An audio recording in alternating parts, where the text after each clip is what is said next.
Hello students, now we are going to study statistics for economics, chapter 10, measures of central tendency, median and mode, part 9. Now in this part we are going to discussing about the mode. So students, इस part में हम mode के बारे में यहाँ study करेंगे। तो mode actual जो मोड हमारे पास आता है इसका जो मीनिंग है वो आप बहुत सिंपल से समझ लीजिए।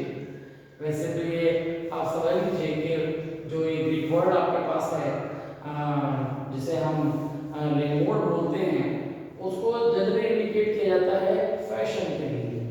लेकिन जब हम बात करते हैं स्टैटिस्टिक्स में तो स्टैटिस्टिक्स में मोड जो है वो उस वैल्यू को हम मोड कहते हैं जो हमारी फ्रीक्वेंसी में मैक्सिमम जो टाइम है वो पाता है, यानी the number which is always maximum time in our frequencies. तो फ्रीक्वेंसी में जो वैल्यू सबसे ज्यादा बार आती है हम उसे कहेंगे कि वो मोड है।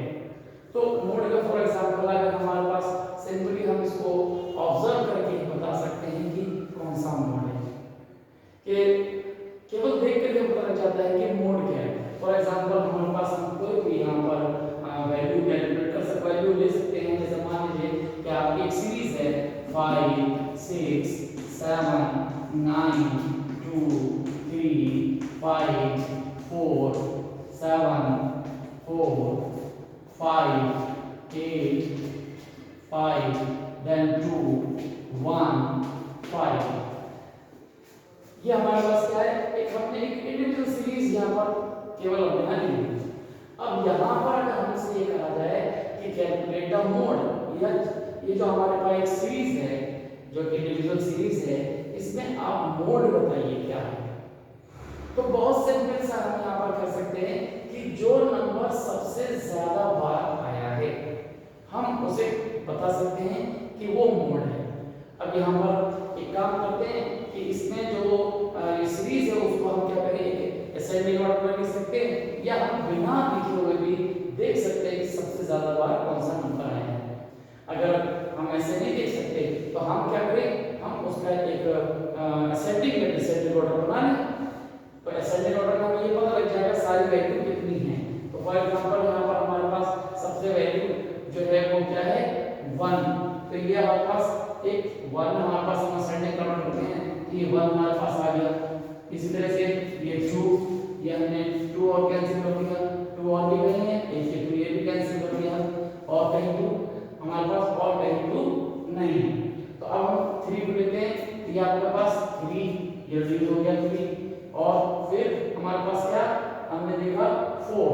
तो ये 4 हमारे पास में आ गया, एक कैंसिल हो गया, एक दूसरा भी कैंसिल हो गया, ये 4 आपके पास आ गया और 4 टेन सीरीज में यहाँ पर आपको नहीं दिख रहा।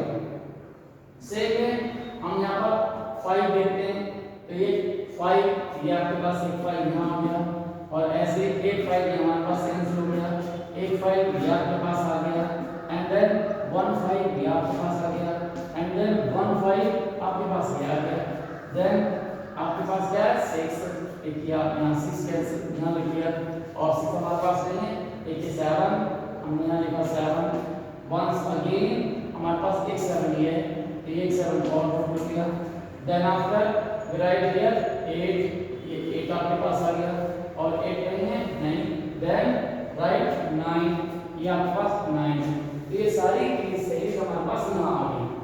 अब यहाँ पर हम देखते हैं कि मैक्सिमम नंबर कौन सा यहाँ पर आया हुआ है। तो यहाँ पर 1 2 बार है, 3 ये भी क्या ये 1 एक बार है, ये 2 बार है, 1 ये एक बार है, ये 4 ये 2 टाइम है, ये 5 आप देखें ये 1 2 3 4 5 टाइम है एंड देन 6 1 टाइम है, 7 2 टाइम 1 8 9 1।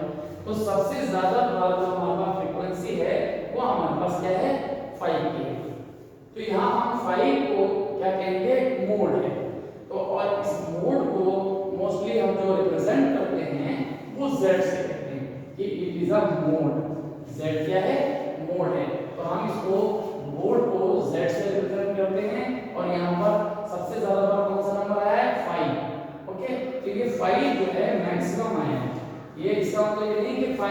सेकंड अंदर है, ये सबसे ज्यादा टाइम आया है।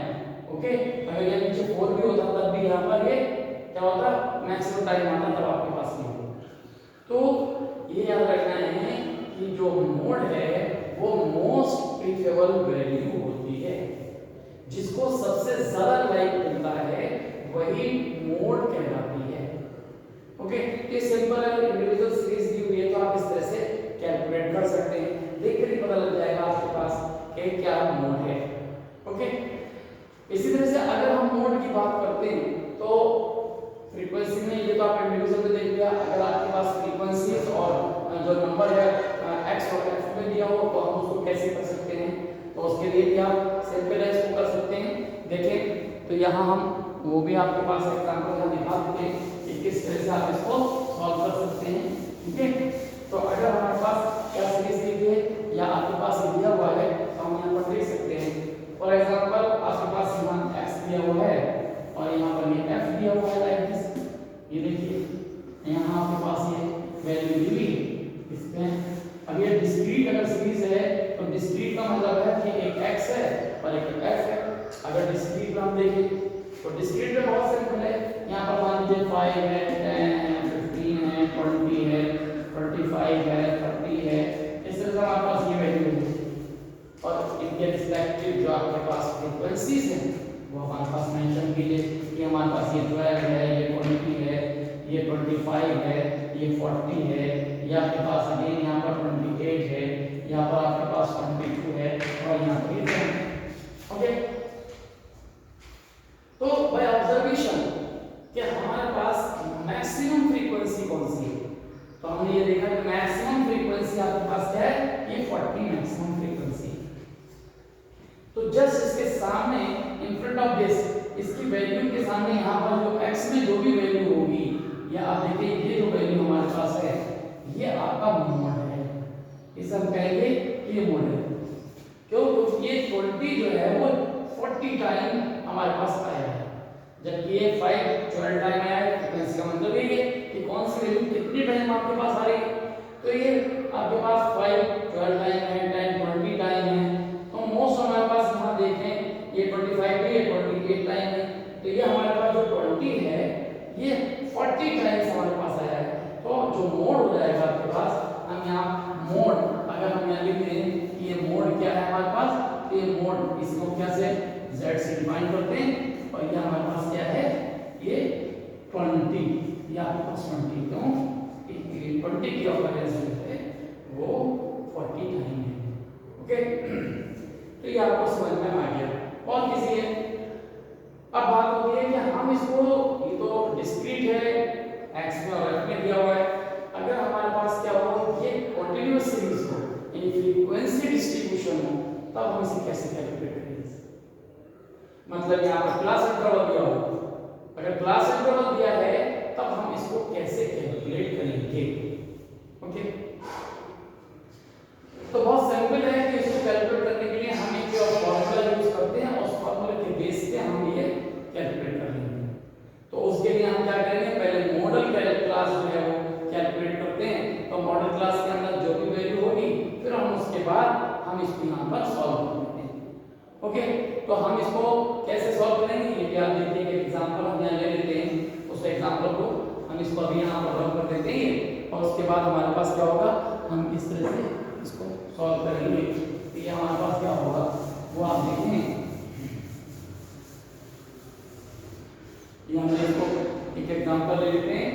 ये मान लीजिए कि हमारे पास एक एग्जांपल है, यहाँ पर जो क्लास इंटरवल है वो हमारे पास दिया हुआ है, यहाँ पर क्लास इंटरवल, ये हमने यहाँ पर ये क्लास इंटरवल है, ये 10 to 20 हो गया, ये 20 to 30 हो गया।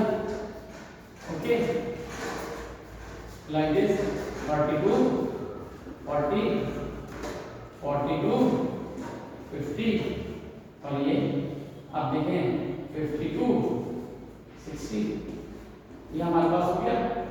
और यहाँ हमने क्या किया है, फ्रीक्वेंसी हमने नोट कर ली, क्या हमारे पास क्या है, ये फ्रीक्वेंसीज हैं, ये देखें आप ये फ्रीक्वेंसीज हैं।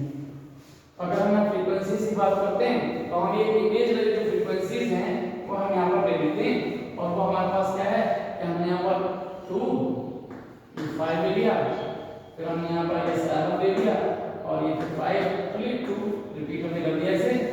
ये हमारे पास वैल्यूज एक हमारे पास डाटा है और इससे हमें सॉल्व करना है। तो इसमें हम सबसे पहले मॉडल क्लास कैलकुलेट करते हैं। मॉडल क्लास का मतलब क्या होता है कि जैसे हम वहाँ कहते थे कि मैक्सिमम फ्रीक्वेंसी कौन सी है, तो वही चीज हम यहाँ पर देखेंगे कि मैक्सिमम जो फ्रीक्वेंसी है वो क्या है।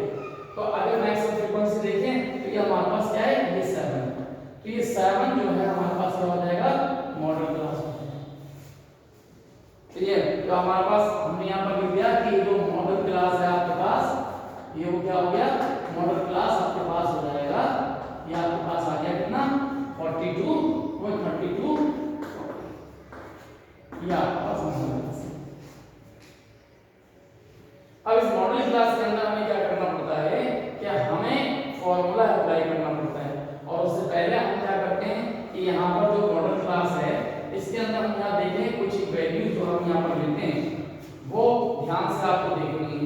क्या हमारे पास क्या होता है, क्या हम यहाँ पर वैल्यू, यहाँ जो हमारे पास वैल्यू, हम यहाँ पर जो f है इसके अंदर हम कुछ वैल्यू डिनोट कर देते हैं। जैसे हमारे पास क्या हो गया, ये f0 कर दिया हमने इसे हम क्या करते हैं, f0 पहली वैल्यू हमने इसे f0 मान लिया। ओके, और ये f1 हमारे पास आ गया, ये इस तरह से, ये हमने f1 1, ये 0 1 और ये f2, ये इस तरह से हमारे पास ये वैल्यू होगी। ओके, तो ये वैल्यूज जो है हम यहाँ पर इस तरह से कैलकुलेट करेंगे तो वो हमारे पास क्या होगा, क्या हम इसको मॉडल क्लास के अंदर जो है वैल्यू को नोट कर लेते हैं। और ये जो हमारे पास है वैल्यू, ये L1 है हमारे पास और ये हमारे पास L2 है। ओके, तो इसके बेस पर ही हम क्या करेंगे, जो वैल्यूज है नोट कर लेंगे और फिर हम उसको एक फार्मूले में, जो फार्मूला वो हम उसको अप्लाई कर लेंगे। तो यहाँ पर क्या होगा, हमने सारी वैल्यू नोट कर दी। L1 कितना है, ये हमारे पास है 30, ये L2 जो है हमारे पास वो है 40, इस तरह से। और ये हमारे पास यहाँ देखें F0 की वैल्यू वो आपने नोट कर ली, ये 5 है।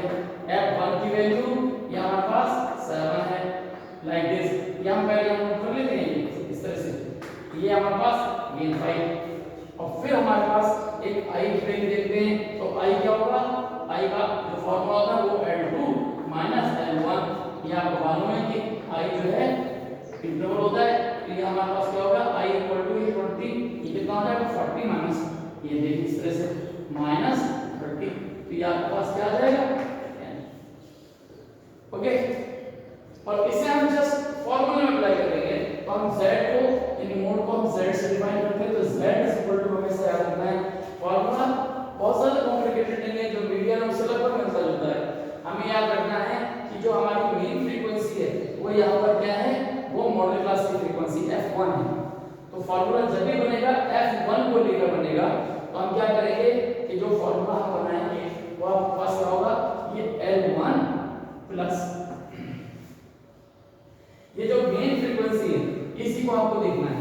इसको अंदर मेन फ्रीक्वेंसी आपकी f1 है, इसमें से आपने ऊपर की वैल्यू यानी पोस्ट वैल्यू को माइनस कर दिया, इसमें से आपने इसे माइनस कर दिया। अगर आपने नोटेशन चेंज भी किया तो आपको याद रखना है इसमें से इसको माइनस करके लिखना है। ओके, तो अब आपके इसके डिनोमिनेटर में क्या लिखेंगे कि ये जो वैल्यू है इसी को डबल कर लें, यानी जो f1 है आपने इसको डबल कर लिया इस तरह से f1, और माइनस किया हमने क्या, ऊपर और ये नीचे दोनों की वैल्यू को हमने माइनस कर दिया। जब सिंगल था तो इसमें से केवल एक वैल्यू तो ये f1 था, और जब ये दोनों माइनस कर दिए तो 2 टाइम करके हम माइनस करेंगे। तो ये 2 टाइम करके हमने f0 और माइनस f2 ये आपके पास वैल्यू होगी, और इसको I से ओके, ये इसको ब्रैकेट में लिख दिया जाता है तो माइनस करके प्लस कर दी जाती है दोनों वैल्यू। यहाँ ऐसे ही आप इसको नोट कर ले तो कोई प्रॉब्लम नहीं है। तो हमारे पास क्या हो जाएगा, ये देखिए L1 की वैल्यू 30, फिर ये आपके पास प्लस f1 कितना है आपके पास 7, ये आपने 7 लिख दिया, माइनस ये है 5, देखो ये आपके पास क्या है, ये सारी वैल्यू नोट कर ली यहाँ से भी, और ये आपके पास 5 और यहाँ पर 2 मल्टीपल क्या है f1 यानी कि 7 माइनस और 5 है, और माइनस अगर हम नीचे वैल्यू देखें ये 5 मल्टीपल I की वैल्यू 10, ये आपने नोट कर दिया। Then same, and now we are write again 30 and then subtract 5 from 7, it will 2 and then 14 minus 5 minus and then 5 minus 1 again, then 10 it is, and now 10. Okay, now we are right here 30 plus 2 over, now 10 minus subtract from 14 again, then 4, it is 10. Now we reduce this 2y or 2 2's, then 2 5's we cancel कर दिया, and then 30 plus 5, answer is 35, which is right in model class. आपका answer सही है क्योंकि model class में आ गया. तो इस तरह से हमारे पास क्या होता है कि ये जो मोड है वो हमें कैलकुलेट करना होता है. तो मोड जो है कैलकुलेट करना बहुत ही सिंपल है, आसान सा है. इसको पहले एक फार्मूले से हमने इसको नोट किया, फिर हमने इसको सॉल्व कर लिया. तो ये जो हमारे पास जो हम मोड कैलकुलेट करते हैं, ये उस केस में आपके पास आता है कि जब ये जो f है वो नॉर्मल होता है. नॉर्मल का मतलब है कि वैल्यू पहले बढ़ेगी f की, फिर नीचे गिरेगी. तो ये नॉर्मल डिस्ट्रीब्यूशन के लिए ये फार्मूला आपके पास रहता है. ओके, अब अगर फार्मूला नॉर्मल नहीं है, कोई और मेथड रहता है, हम उसको अलग से दिखाएंगे. तो वो नेक्स्ट वीडियो में आपको बताएंगे किस तरह से हम उसको सॉल्व करते हैं. तो आज आपको ये समझ में आ गया कि हम ये मोड जो है कैसे कैलकुलेट करेंगे. तो मोड को आप हमेशा याद रखना है कि हम z से ही डिफाइन करते हैं और इसी को हम फार्मूले से कैलकुलेट करते हैं. नोटेशन जरूर ध्यान रखना है कि अगर नोटेशन आपने यहाँ पर चेंज भी करनी है तो फार्मूला लिखते समय हम जो मॉडल क्लास की फ्रीक्वेंसी है उसमें से ही जो न्यूमरेटर है उसकी वैल्यू को माइनस करते हैं और डिनोमिनेटर में 2 टाइम करके दोनों यानी कि जो पोस्ट और आफ्टर दोनों की जो वैल्यू है उसको माइनस करते हैं. ये फार्मूला. ओके, और फिर सारी वैल्यू सब्स्टिट्यूट करके अप्लाई करके उसको सॉल्व करते हैं. तो ये आपको समझ में आ जाएगा. ओके.